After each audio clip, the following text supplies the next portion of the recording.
បាទតើលោកគ្រូអ្នកគ្រូចង់បង្កើតវិញ្ញាសាតេស្តសម្រាប់សិស្សមិនទេថ្ងៃនេះនៅក្នុងកម្មវិធីជំនួយគ្រូបង្រៀនខ្ញុំបានបន្ថែមប៊ូតុងមួយដែលមានឈ្មោះថាបង្កើតតេស្តតើប៊ូតុងបង្កើតតេស្តជួយអ្វីដល់លោកគ្រូអ្នកគ្រូបានខ្លះតោះឥឡូវយើងចាប់ផ្ដើមមើលទាំងអស់គ្នាអញ្ចឹងជាដំបូងលោកគ្រូអ្នកគ្រូចុច link នៅខាងក្រោមវីដេអូបន្ទាប់មកលោកគ្រូអ្នកគ្រូចុចចូលទៅក្នុងគណនីរបស់លោកគ្រូអ្នកគ្រូ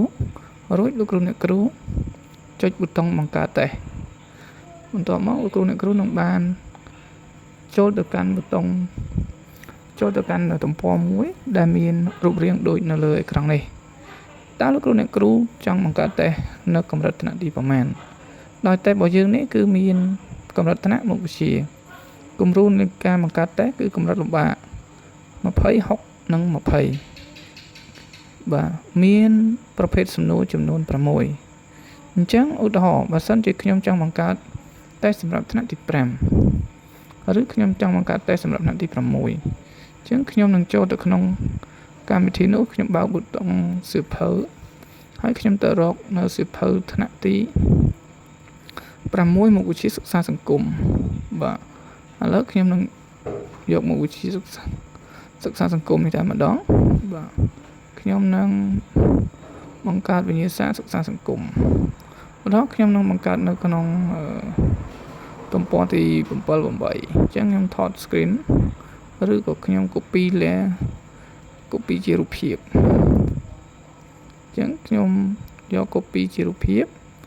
ហើយយើងចូលទៅកាន់កម្មវិធីបង្កើតតេស្តរបស់យើង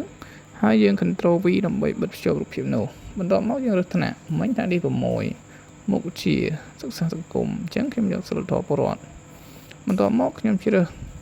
ខុសត្រូវខ្ញុំយក2សំណួរគូកងខ្ញុំយក1សំណួរពហុជ្រើសរើសខ្ញុំយក2ពេញចន្លោះខ្ញុំដាក់តែ2ទេចម្លើយខ្លី2ចម្លើយវែង2បាទ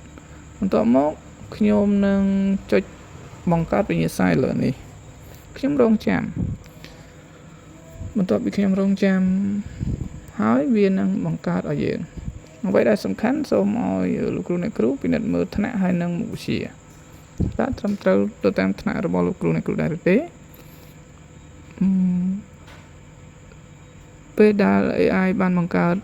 ទម្រង់វិញ្ញាសារួចមកលោកគ្រូអ្នកគ្រូអាចពិនិត្យមើលនិងទៀងទាត់ឡើងវិញបើសិនជាពេញចិត្តហើយលោកគ្រូអ្នកគ្រូក៏អាចចុចប៊ូតុងទាញយកជា Word បាទដល់មកលោកគ្រូបើកវិញ្ញាសានោះហើយលោកគ្រូចូលកែតម្រូវត្រង់ចំណុចណាដែលលោកគ្រូគិតថាវាមិនទាន់ត្រឹមត្រូវ